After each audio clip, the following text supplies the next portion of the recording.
Assalamualaikum warahmatullahi wabarakatuh. Alhamdulillah wassalatu wassalamu ala rasulillah la haula wala quwata illa billah. Asyhadu an la ilaha illallah wahdahu la syarikalah wa asyhadu anna Muhammadan abduhu wa rasuluh la nabiyya wala rasulah ba'dah. Bapak Ibu rahimakumullah.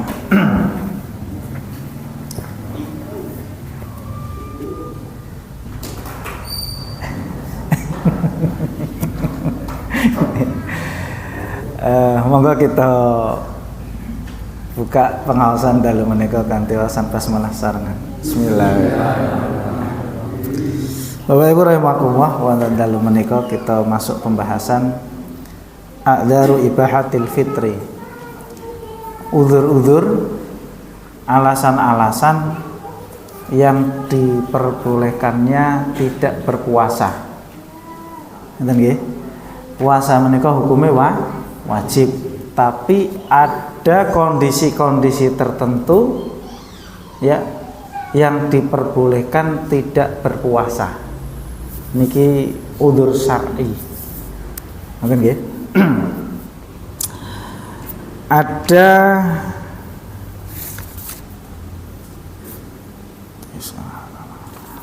sembilan nggih. Ada beberapa di sini, ada 9 alasan diperbolehkannya tidak berpuasa. Ingkang sepindah nggih menika safar. Napa safar? Bepergian. Musafir. Musafir menika boleh tidak berpuasa. Nggih. Sebagaimana Allah Subhanahu wa taala berfirman wonten surat Al-Baqarah ayat 184, nggih, ayat-ayat terkait dengan puasa. A'udzubillahi minasyaitonirrajim. Faman kana minkum maridun aw ala safarin fa'iddatum min ayyamin ukhra. Maka barang siapa di antara kalian ada yang sakit atau dalam kondisi safar, dalam perjalanan, maka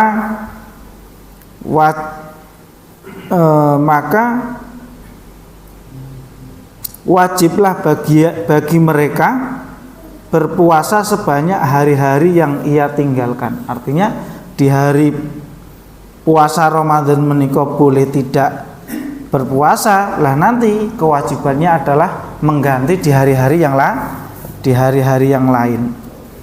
Lah menika dalilnya nggih. Jadi boleh safar menika diperbolehkan tidak berpuasa. Lah safar yang bagaimana? Bepergian yang bagaimana yang diperbolehkan tidak berpuasa? Yakni wal murad as-safarut tawilul ladzi yubihu qasra sholatir rubaiyah. Yang diperbolehkan tidak berpuasa ketika safar satu, yakni perjalanan masafah, perjalanan yang panjang, perjalanan yang membolehkan mengqasar sholat. Ngirin kita nanti pelajari bab qasar nggih. Qasar niku napa? Meringkas sholat yang dari 4 rakaat menjadi 2 rakaat. Itu napa? Jarak tempuh nggih. Masafah yang diperbolehkan tidak berpuasa ya sebagaimana jarak tempuh diperbolehkannya mengqasar sholat.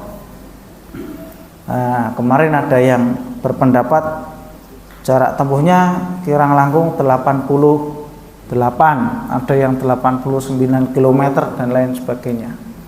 Nah, maka kalau melakukan safar sudah mencapai jarak tempuh seperti itu, ya jarak tempuhnya itu jauhnya itu kurang lebih 89 km sekian lah, maka yang demikian diperbolehkan tidak berpuasa. Niku nggih. Jadi nek mung mriki Klaten, mriki pundi kurang dari 80 ya tidak diperbolehkan. Itu catatan yang pertama. Lajeng ingkang nomor kali,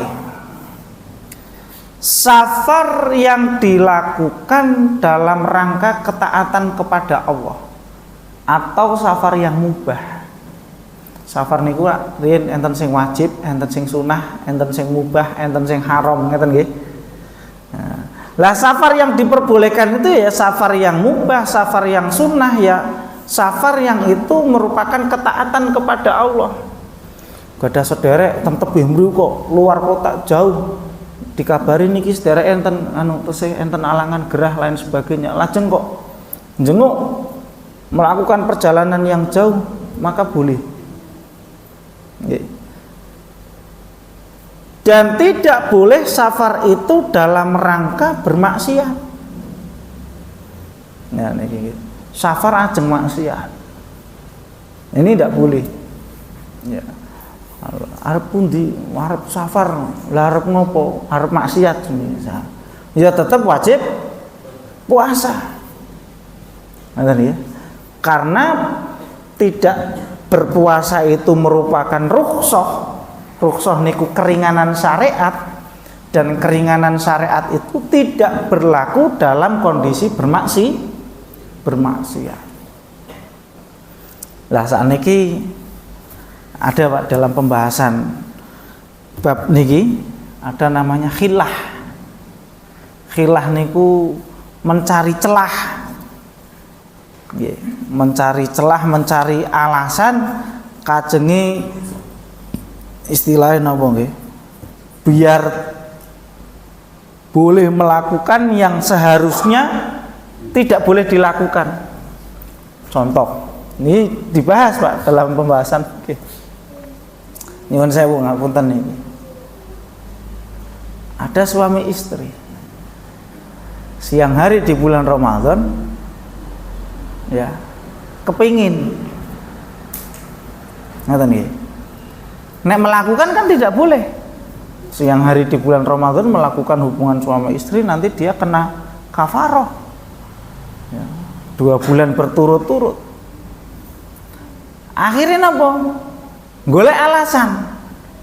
Piye carane gen oleh hubungan suami istri? Akhirnya melakukan safar.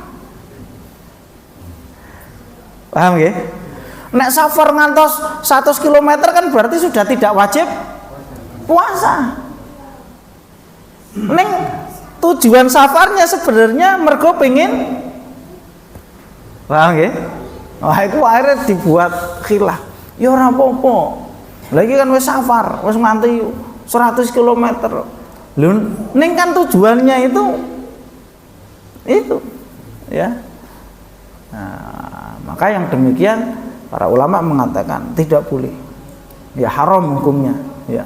Hukumnya haram. Ya. Nah niki. Terus niku nggih Pak nggih. Safar yang diperbolehkan untuk tidak berpuasa, satu, jaraknya itu sebagaimana jarak diperbolehkannya mengqashar salat, ya kurang lebih 89 km atau lebih. Lajeng ingkang nomor kalih, safar dalam rangka ketaatan kepada Allah Subhanahu wa taala. Lah Bapak Ibu rahimakumullah, niki kula pendhetke saking fikih siam Ramadan nggih, niki ada ternyata banyak persoalan, banyak permasalahan dalam masalah safar menika. Nggih. Ada pembahasan kapan bolehnya tidak berpuasa bagi musafir. Musafir ini dia boleh tidak puasa itu sejak kapan? Kondisinya bagaimana? Lah di sini disebutkan beberapa kondisi.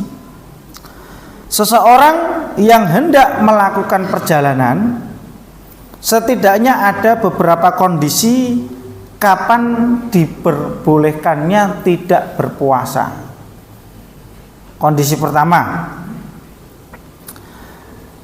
apabila seseorang sudah niat safar, so kula ajeng tindakan tebih, wis pun diniati niki.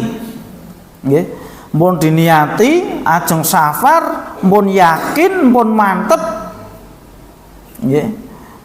Kendaraane nggih pun siap, pun diserviske ngaten niku nggih. Mele-mele nek mboten pun tumbas tiket. Nah, pun booking tiket. Ya. Bekal nggih pun siap. Sing ajeng dibeton niku nggih sedaya pun siap. Kantun budal ngeten mawon. Nggih. Tinggal berangkat. Semuanya sudah kondisi siap.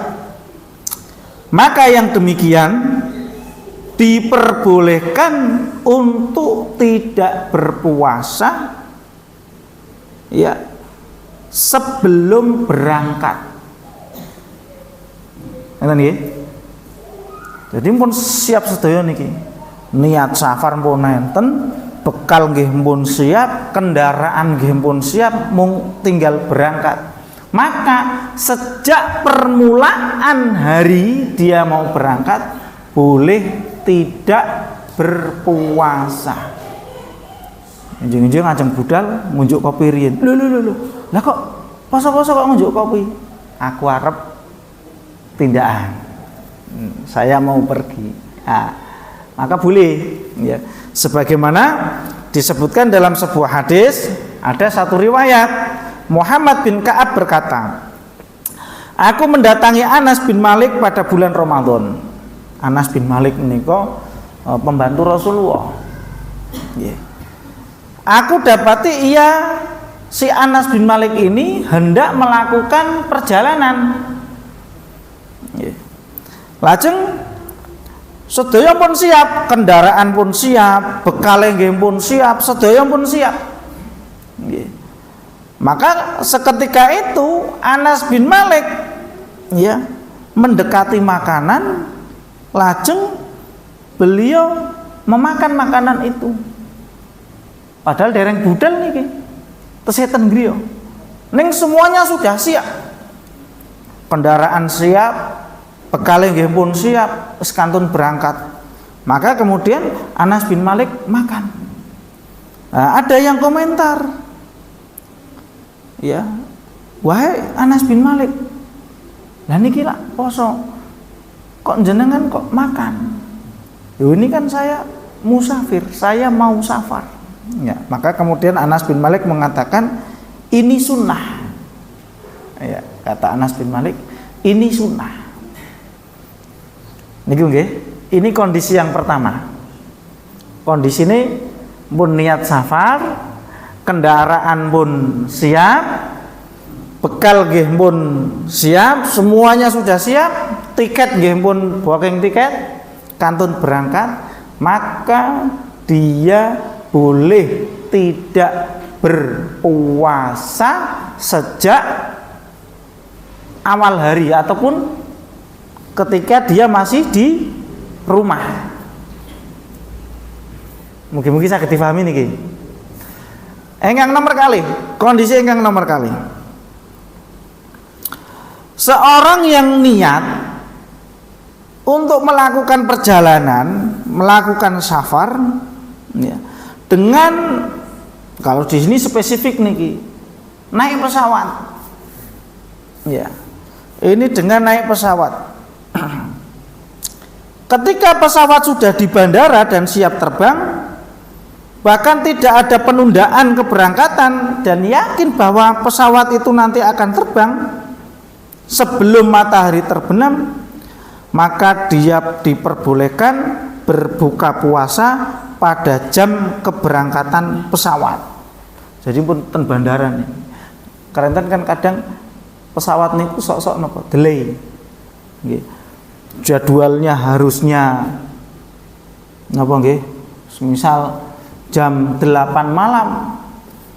Itu bisa diundur mungkin sampai tengah malam atau bahkan mungkin sampai besoknya. Ya. Tapi kalau kondisi ketika check in, oh ini pasti berangkat ini jam ini, on time ini, pesawat ini berangkat. Maka sejak itu dia boleh berbuka puasa. Ngerti nggih? Jadi ini kondisinya berarti kendaraan sudah siap. Ya, sudah berangkat dari rumah. Ya. Sudah berangkat dari rumah naik bandara ke bandara. Awalnya mungkin dia masih kondisi puasa. Dari rumah masih kondisi puasa. Maka ketika di bandara melihat perjalanannya jauh, ini on time ini. Pesawat mesti take off, langsung berangkat. Maka sejak di situ di bandara dia boleh tidak berpuasa. Itu kondisi ingkang nomor kalih. Ya. Lajeng kondisi ingkang nomor 3. Orang yang niat untuk melakukan perjalanan safar, ya, akan tetapi dia tidak memiliki kendaraan khusus untuk bersafar. Bahkan dia belum mengetahui secara pasti jam berangkatnya kapan, ya, tujuannya kemana, ya, belum jelas. Sok lunga ya, oh iya sesuk. Besoknya itu besok kapan? Jamnya juga belum jelas. Sing arep budal sinten mawon, nggih. Artinya belum jelas. Maka yang demikian dalam kondisi seperti ini ia tidak diperbolehkan untuk berpuasa kecuali kalau dia sudah keluar dari rumah dan sudah jelas melewati batas negara ataupun batas wilayah. Jadi masih belum pasti ini, perjalanan itu masih belum pasti.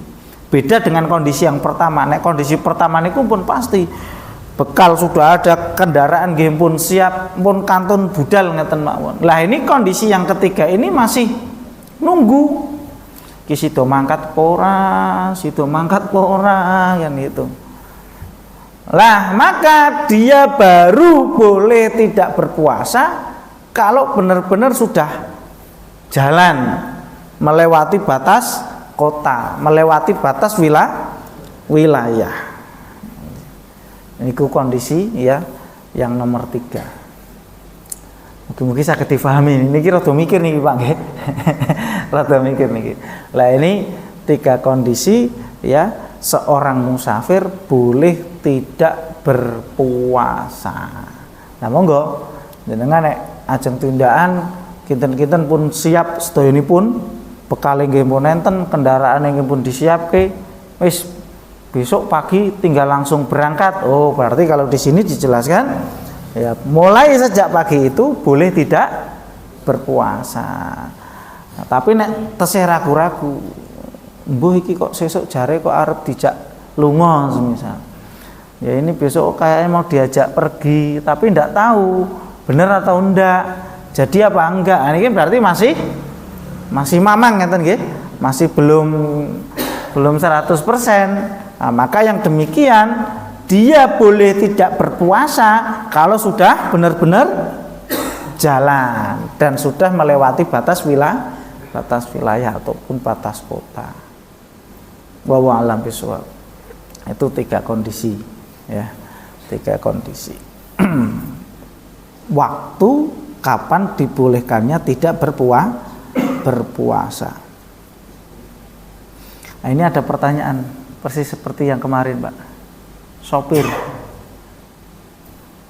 Sopir truk atau orang yang tiap hari kerjanya safar. Nah, di sini ada pembahasan. Hukum orang yang kebiasaannya safar. Nah, supir berbulan-bulan mungkin ya.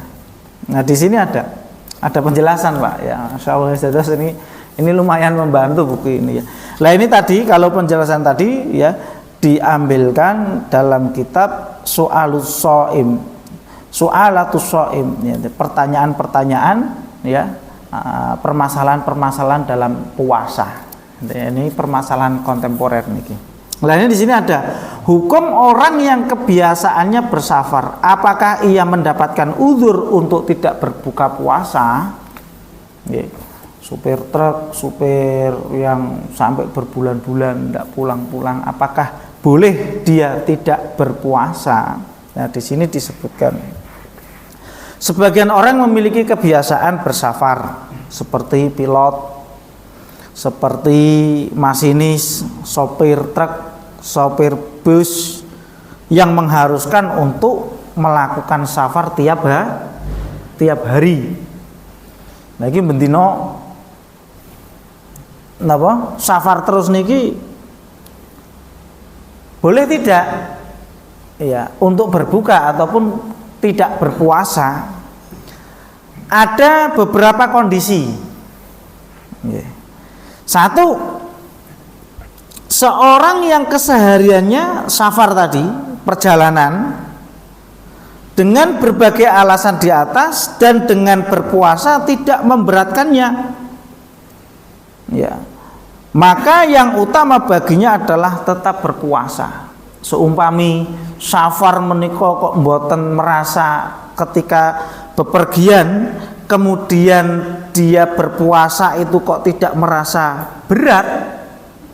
Nah, kalau di sini disebutkan maka yang lebih utama adalah tetap berpuasa.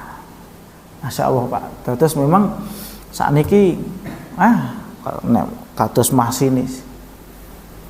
Tadi ini saya dari Pekalongan Pak, jam 5.25 pada subuh berangkat ke stasiun Balapan, naik kereta sampai Pekalongan jam 8.55 jam 9 lah, jam 9 sampai rumah jam naik bis jam setengah 10. Dari sini jam 5:30 sampai rumah jam setengah 10. Sarapan, persiapan, budal mriki melih. Langsung balik jam 11 berangkat lagi. Sampai sini tadi jam 16.48. Mboten capek. Srok ndodok kereta asenan wis tinggal blek sampai tujuan. Nah, mbok bilih masinise nggih yo. Masinis supir niku nggih mboten merasakan berat ngoten nggih.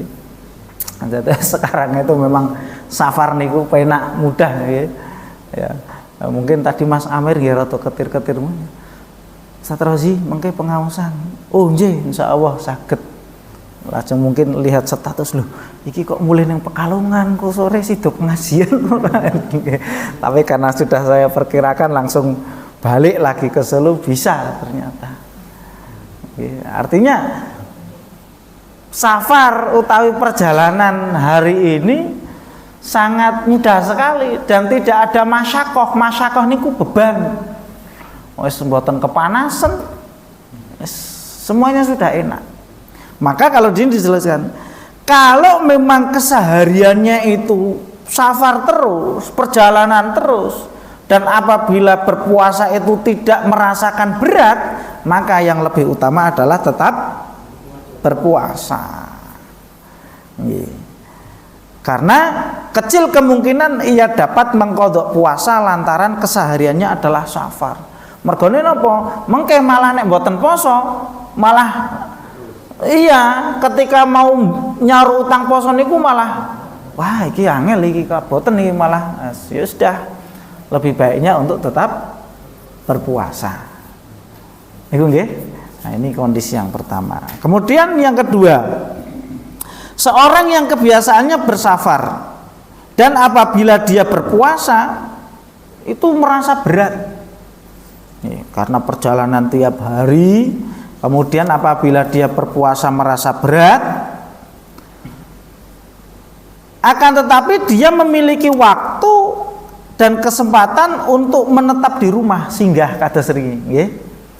Singgah niku di satu kota, di satu wilayah, nanti dia transit di situ istirahat ya. Maka yang seperti ini boleh tidak berpuasa. Nggih. Melakukan perjalanan lah, ketika safar perjalanan ini wah iki aku nek poso abot niki. Mungkin karena cuaca, mungkin karena ya kondisi panas dan lain sebagainya, akhirnya dia merasakan berat. Tapi nanti setelah bulan Ramadan itu kok nanti akan ada waktu-waktu, kesempatan-kesempatan dia bisa libur atau dia bisa transit di satu kota, maka yang demikian dia boleh tidak berpuasa. Lah nanti ketika dia istirahat, dia menetap di rumah, waktu itu digunakan untuk mengqadha, untuk membayar hutang, ya, untuk membayar hutang puasa. Lah niku ingkang nomor kalih, kondisi ingkang nomor kalih. Ya. Kemudian kondisi selanjutnya adalah orang yang melakukan kebiasaan bersafar, ya, akan tetapi safarnya serasa tinggal di rumah. Mbok lunga-lunga tapi rasanya kaya ning omah. Wis cemopak semua. Wis tempat tidur enten, malah sosok keluargane ya dijak. Ngoten nggih. Jadi kegiatannya safar keluar kota, tapi safarnya ini seperti kondisi di rumah, aman. Artinya kondisi di rumah itu seperti apa? Seperti nahkoda seumpami, yang tinggal berhari-hari atau berbulan-bulan di kapal. Ya supaku pengen mawon ten kapal mawon ya. Berbulan-bulan Pak ya. Saya pernah cerita ya. Saya punya teman SMP itu dia jadi nahkoda. Ya di tengah laut itu berbulan-bulan. Ya, nanti baru menepi ke pulau itu kalau kapalnya sudah penuh ikan. Nah, nanti dibongkar di pulau. Ya, mana pulau yang terdekat dia bongkar di situ. Karena apa? Karena nanti nek kapalnya ini belum penuh kok langsung menep, itu nek hitung-hitungannya sudah rugi. Karena sekali berangkat itu saya tanya, sangune piro nek sekali berlayar itu kurang lebih ya 2M itu ada untuk hidup ning tengah laut.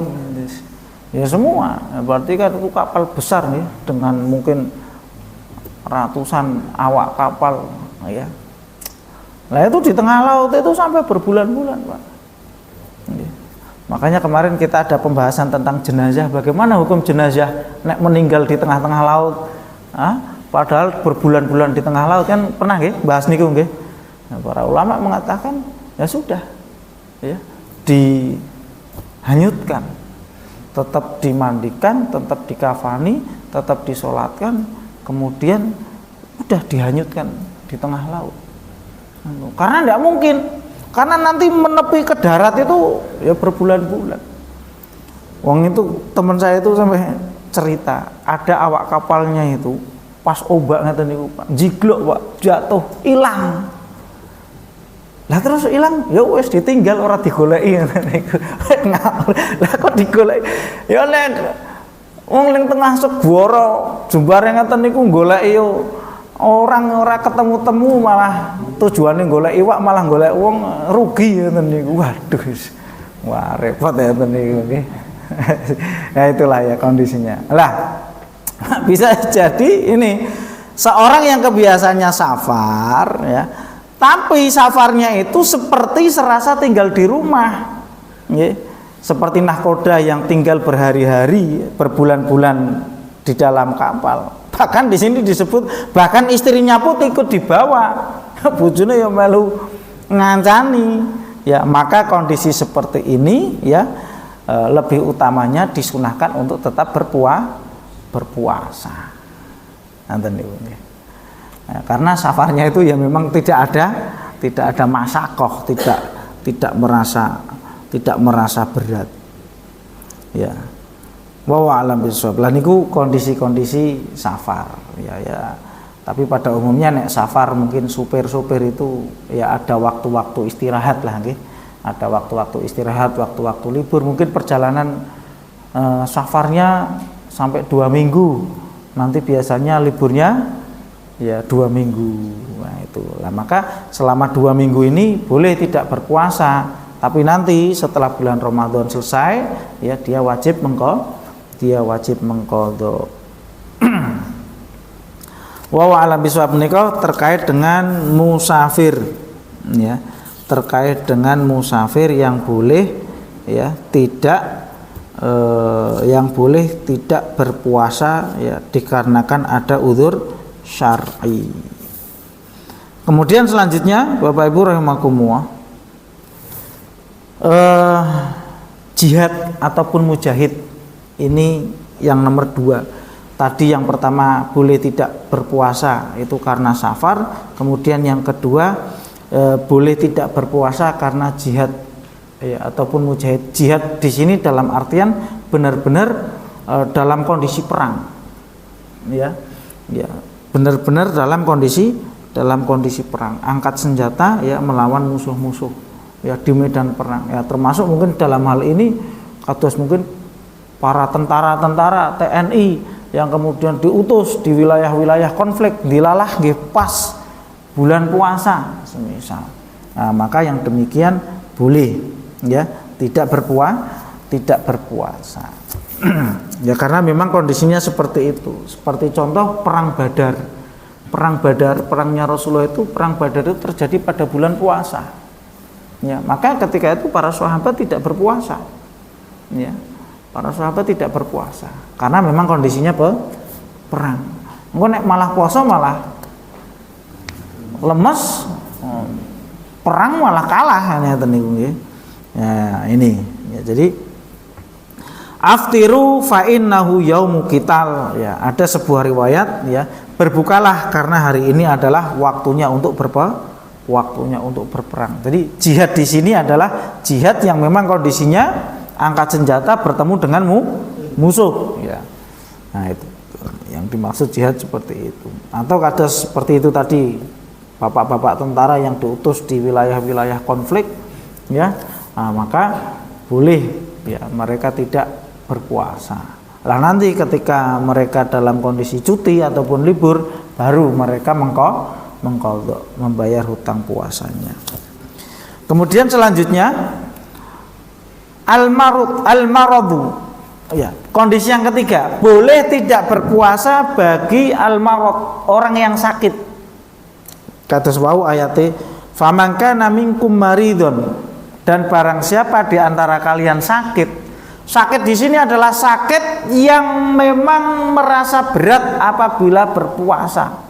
Nek sakit-sakit mung pilek, boleh meler, mung, nah itu, ya, penyakit ringan, ya, tetap berpuasa. Artinya boleh tidak berpuasa itu kalau sakitnya itu sakit parah, ya, apalagi kalau menurut, ya, udah kontrol Pak dokter, divonis iki jenengan ini harus berbuka, jenengan ampun poso. Nah, maka yang demikian boleh, ya, tidak berpuasa. Nah, para ulama, ya, mengklasifikasi orang yang sakit yang diperbolehkan tidak berpuasa, ya. 1, orang sakit dan ia benar-benar tidak mampu berpuasa, maka orang yang seperti ini dia malah harus apa mulai dokter pun ngendika jenengan iki ampun poso, jenengan poso malah mengke sakitnya bertambah parah, maka harus tidak berpuasa. Malah bisa jadi nek dia berpuasa malah berdosa. Iya, bisa jadi kalau dia berpuasa malah berdosa. Karena apa? Sudah tahu berpuasa itu membahayakan dirinya kok tetap nekat. Nah, ini nanti bisa berdosa nanti. Maka harus tidak berpuasa. Ada juga orang yang sakit tetapi mampu berpuasa, ya. Tapi ya itu tadi tidak sampai istilahnya tidak sampai membahayakan, tapi bisa berefek kepada mungkin akhirnya sakitnya sembuhnya semakin lama. Jadi jenengan nek poso niki mboten napa-napa ning mengke resikone ya sembuhnya semakin lama. Maka yang demikian ya tidak berpuasa. Ini ya, tidak berpuasa. Nah, itu kondisi-kondisi boleh tidak berpuasa. Nggih, mengke saged istilahnya nganu nggih, mengukur masing-masing lah nggih. Bapak Ibu rahimakumullah, mengke bisa mengukur ya, ini sakit saya ini sakit yang berat atau sakit yang ringan. Kinten-kinten nek kula poso niki berbahaya ndak? Atau mungkin bisa konsultasi dengan dokter, Pak dokter kula gerah ngeten-ngeten iki nek menawi kula poso niku boleh atau tidak lah itu. Ya, ya, dengan catatan nanti setelah selesainya bulan Ramadan ya dia mengganti. Kemudian selanjutnya adalah alhamlu wal irdha. Ini khusus ibu-ibu, yaitu wanita hamil dan wanita menyusui. Nggih. Wanita hamil dan wanita menyusui. Yubahu lil hamil war mudhi al iftar, diperbolehkan bagi perempuan hamil, wanita hamil dan wanita yang menyusui untuk tidak berbuka puasa idza khafata ala nafsihima, kalau dia khawatir takut terhadap dirinya sendiri. Niki kedah dibedakan. Apabila dia takut khawatir terhadap dirinya sendiri, au alal walad, atau terhadap bayinya. Nah, nanti ada para ulama membedakan hukum. Jenengan mboten poso niku jane nek aku poso senajan aku hamil, semisal ngeten nggih. Meskipun saya hamil, saya puasa itu kuat. Tapi sing tak khawatirkan janinnya. Nah, berarti ini yang dikhawatirkan adalah si bayi. Ngeten nggih. Bukan fisiknya si wanita tadi. Maka nanti ada hukum-hukum yang berbeda. Sawaun kana waladuha minan nasab au minar radha. Atau wanita yang menyusui, baik dia menyusui bayinya sendiri maupun menyusui bayinya orang lain. Karena memang kalau zaman dahulu kan ada menyusui itu kan satu napa istilahnya? Kayak profesi. Masih ingat nggih? Dalam mazhab Hambali itu orang boleh menjamak sholat dengan alasan menyusui. Lah iya, nyusoni bayi kok iso nganti diperbolehkan menjamak sholat. Lah memang suwine sepiro nyusoni bayi nganti iso jamak sholat niku. Awal-awal itu ketika dalam itu iya ya. Lah suwine sepiro nyusoni bayi kok iso dadak sholate dijamaan itu. Oh lah ternyata memang profesinya adalah menyusui bayi. Ya bayine dekwene ya bayinya orang lain kan gitu. Kan jangan dulu seperti itu. Ya. Kadang satu orang itu nyusoni sampai 4 mungkin 5 bayi kan gitu. Itu memang profesinya seperti itu. Ya. Sehingga kemudian menjadikan si wanita ini lemes. Ya. Biasanya nih ibu-ibu sing nyusoni niku nyuwun sewu, nek dahar niku lak kathah. Siti-siti lapar, dikit-dikit lapar lagi kok. Mangane kok sedina iso nganti ping 5. Lah nyusoni wajar. Nah itu nggih. Ada yang seperti itu. Nah, bapak-bapak mboten ngono ya. Nah, itu. Jadi boleh tidak berpuasa baik dia menyusui anaknya sendiri maupun anaknya orang lain. Ya.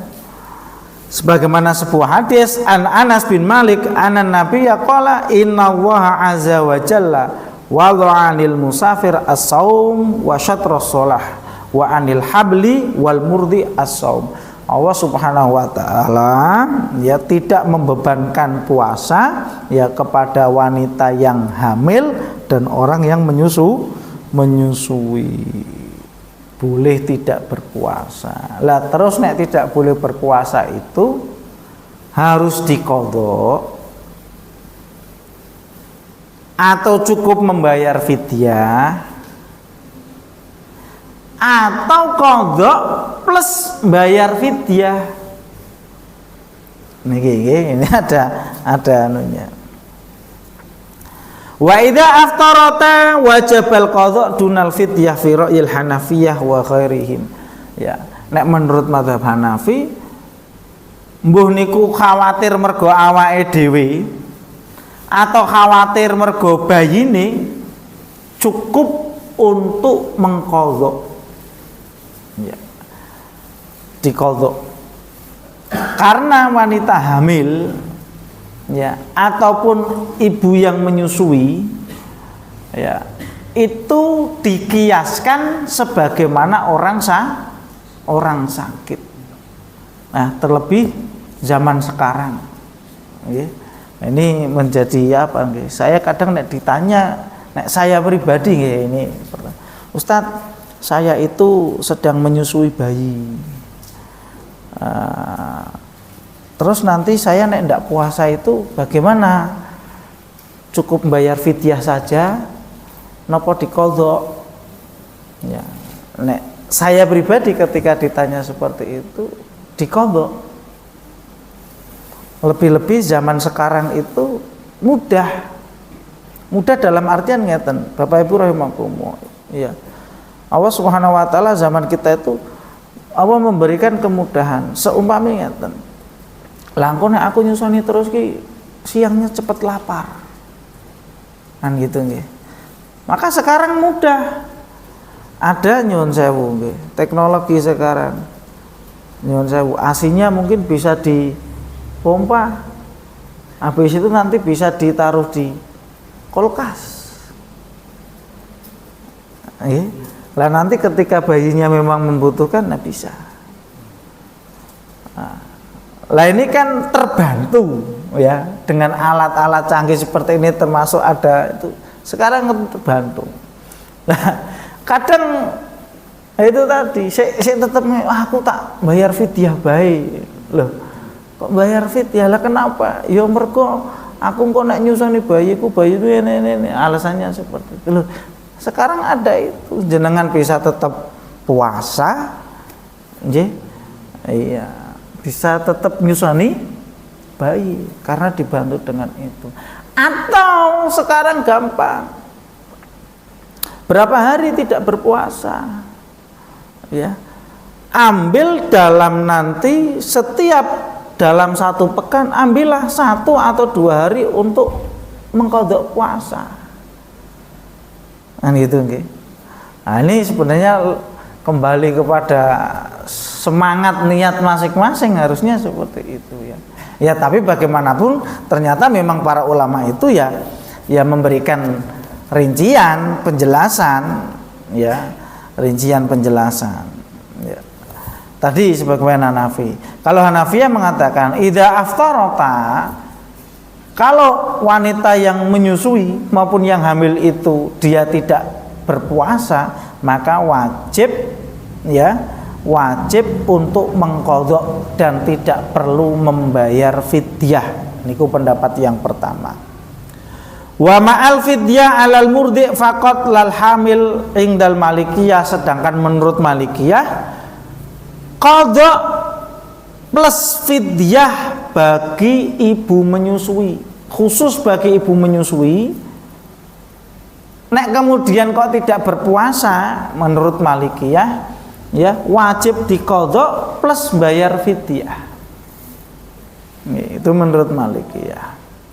Wa ma'al fidyah in khafata ala walidihima faqat inda Syafi'iyah wal Hanabilah.